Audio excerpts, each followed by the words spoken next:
আসসালামু আলাইকুম সবাইকে। কি অবস্থা সবার? আশা করি সবাই অনেক অনেক ভালো আছো।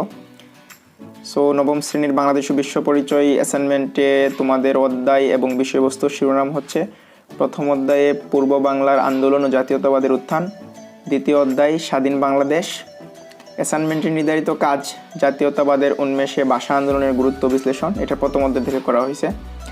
এবং দ্বিতীয় অধ্যায়ে তোমাদের প্রশ্ন হচ্ছে স্বাধীনতার পর যুদ্ধবিধ্বস্ত বাংলাদেশ পুনর্গঠন প্রক্রিয়ার বর্ণনা দাও। সো গাইজ, যে বিষয়গুলোর উপর ভিত্তি করে তোমাদেরকে মূল্যায়ন করা হবে, যে তোমাদের খাতার মধ্যে বিষয়বস্তুর যথার্থতা, নির্ভুল তথ্য, যুক্তিসম্মত ব্যাখ্যা প্রদান, প্রশ্নের চাহিদা অনুযায়ী ধারাবাহিক উত্তর প্রদান, সৃজনশীল উপস্থাপনা। সো চলো আমাদের অ্যাসাইনমেন্ট শুরু করা যাক। সো তোমাদের প্রথম প্রশ্ন ছিল জাতীয়তাবাদের উন্মেষে ভাষা আন্দোলনের গুরুত্ব বিশ্লেষণ করো। তো 1 নং প্রশ্নের উত্তর আমরা দিব যে আমরা তো সবাই ভাষা আন্দোলন সম্পর্কে জানি, যে ভাষা আন্দোলনের জন্য একমাত্র বাঙালি জাতি যে তাদের রক্ত বিলিয়ে দিয়েছে। বাঙালি ছাড়া ইতিহাসে আর কেউ নেই যে যারা ভাষার জন্য জীবন দিয়েছে।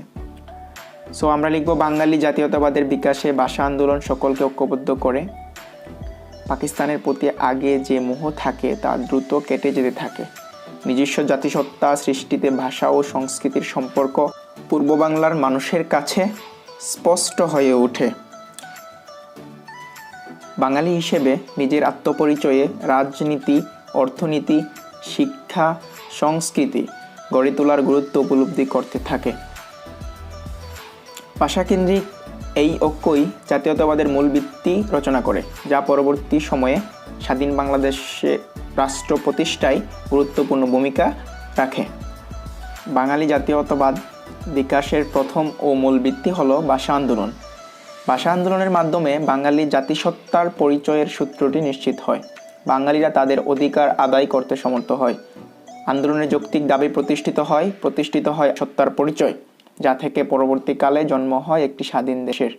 দীর্ঘ প্রায় 200 বছর ব্রিটিশ উপনিবেশিক বাংলা আংশিক স্বাধীন হয় 1947 সালে।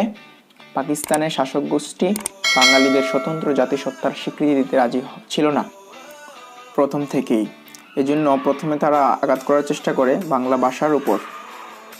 সম্পূর্ণ অন্যায়ভাবে বাংলার পরিবর্তে উর্দুকে রাষ্ট্রভাষা হিসেবে ঘোষণা দেওয়ার প্রতিবাদে বাঙালির রাস্তায় নেমে আসে। আন্দোলনের মাধ্যমে বাঙালিরা দাবি আদায় করে নেয়। এর মাধ্যমে যে শিক্ষা অর্জিত হয় তাকে কাজে লাগিয়ে 54-এর যুক্ত ফ্রন্ট নির্বাচনে বাঙালিরা সফল হয়। এর ধারাবাহিকতায় 62-এর শিক্ষা আন্দোলন, সামরিক শাসক বিরোধী আন্দোলন, 64-এর আন্দোলন, 66-এর 6 দফা, 69-এর গণ অভ্যুত্থান, 70-এর নির্বাচন, 71-এর মুক্তিযুদ্ধে বাঙালিদের বিজয় আসে। 52-এর ভাষা আন্দোলন এসব আন্দোলন সংগ্রামের ভিত্তিমূল রচনা করে দেয়। এই ভিত্তির উপরই প্রতিষ্ঠিত হয় স্বাধীন সার্বভৌম বাংলাদেশ। তাই বলা হয়ে থাকে বাঙালির জাতীয়তাবাদে বিকাশের ক্ষেত্রে ভাষা আন্দোলনের অবদান অসামান্য। সো এখন আমরা 2 নং অ্যাসাইনমেন্টে দেখব এবং অ্যাসাইনমেন্টটি যথাযথ উপায়ে সম্পন্ন করব। 2 নং প্রশ্নের উত্তর।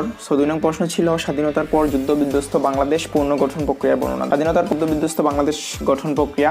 বাংলাদেশ যখন স্বাধীন হয় চারপাশ ছিল স্বজন হারানোর বেদনা, কান্না, হাহাকার আর ধ্বংসযজ্ঞ। অসংখ্য রাস্তাঘাট, পুল, কালভার্ট, কলকারখানা, নৌবন্দর ও সমুদ্র বন্দর ছিল বিধ্বস্ত। রাষ্ট্রীয় কোষাগার ছিল অর্থশূন্য। স্বাধীন বাংলাদেশের ছিল না কোনো সামরিক বেসামরিক বিমান। 30 লাখ শহীদের প্রাণের বিনিময়ে অর্জিত বাংলাদেশে 1 কোটি শরণার্থীর পুনর্বাসন, গ্রামগঞ্জের লাখ লাখ ক্ষতিগ্রস্ত বাড়িঘর পুনর্নির্মাণ, সর্বোপরি 7.5 কোটি মানুষের অন্ন, বস্ত্র, চিকিৎসা ও বাসস্থানের চাহিদা পূরণ ও আইনশৃঙ্খলা পুনঃপ্রতিষ্ঠা ছিল সদ্য স্বাধীনপ্রাপ্ত দেশের জন্য বড় চ্যালেঞ্জ। গাইজ, একটা কথা বলে রাখি, আমি ডেসক্রিপশন বক্সে তোমাদের ফিজিক্স এবং ম্যাথ বিষয়ের অ্যাসাইনমেন্ট দিয়ে দিয়েছি। সো তোমরা যাদের কমপ্লিট হয়নি তারা দেখে নিতে পারো এবং এটা করে ফেলবা। যুদ্ধবিধ্বস্ত স্বাধীন বাংলাদেশের পুনর্গঠনের দায়িত্ব নিয়েই যাত্রা শুরু হয় বঙ্গবন্ধু শেখ মুজিবুর রহমানের শাসনামল। 1972 সালে বঙ্গবন্ধু ক্ষতিগ্রস্ত পরিবার এবং মানুষজনকে বিদেশ থেকে প্রাপ্ত কম্বল, খাদ্যদ্রব্য ও অর্থ সাহায্য বন্টন করেন। শহর ও গ্রাম পর্যায়ে ব্যাপকভাবে ন্যায্যমূল্য খাদ্যদ্রব্য সহ বিভিন্ন পণ্য সামগ্রী ক্রয় করার জন্য রেশনিং ব্যবস্থা চালু করেন। তাছাড়াও বঙ্গবন্ধুর সরকার যুদ্ধবিধ্বস্ত দেশকে অর্থনৈতিকভাবে সমৃদ্ধ করার জন্য একটি পঞ্চবার্ষিক পরিকল্পনা কমিশন গঠন করে। কমিশনের সুপারিশ মোতাবেক বঙ্গবন্ধু সরকার যুদ্ধবিধ্বস্ত দেশকে নতুনভাবে গড়ে তোলার জন্য ব্যবসায়, বাণিজ্য, শিল্প, কৃষি সহ বিভিন্ন খাতকে ঢেলে সাজানোর উদ্যোগ গ্রহণ করেন। 1972 সাল পর্যন্ত বকেয়া সুদ সহ 25 বিঘা পর্যন্ত কৃষি জমির খাজনা মওকুফ করে দেওয়া হয়।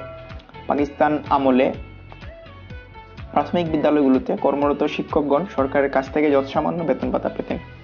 বঙ্গবন্ধু প্রায় 38,000 প্রাথমিক বিদ্যালয়কে জাতীয়করণ করেন।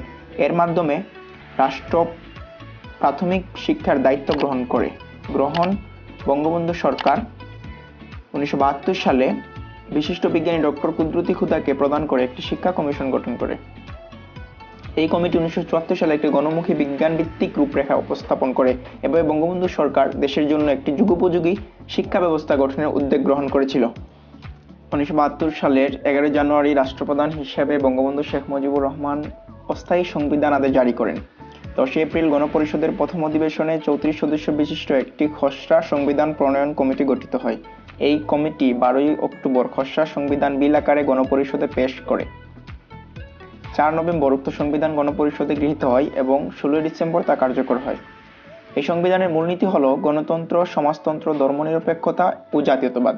সংবিধানের সার্বজনীন ভোটাধিকার, মৌলিক অধিকার ও ন্যায় বিচার সহ জনগণের সকল রাজনৈতিক, অর্থনৈতিক এবং সামাজিক অধিকার স্বীকৃত হয়। তো thank you so much guys, যারা শেষ পর্যন্ত ভিডিওটা দেখছো, এবং তোমাদের প্রতি রিকোয়েস্ট থাকবে চ্যানেলটা সাবস্ক্রাইব করবা এবং পাশে থাকা বেল আইকনটি বাজিয়ে দিবা যেন সর্বশেষ আপডেটটি মুহূর্তের মধ্যে তোমরা পাইতে পারো। ওকে, আল্লাহ হাফেজ গাইস।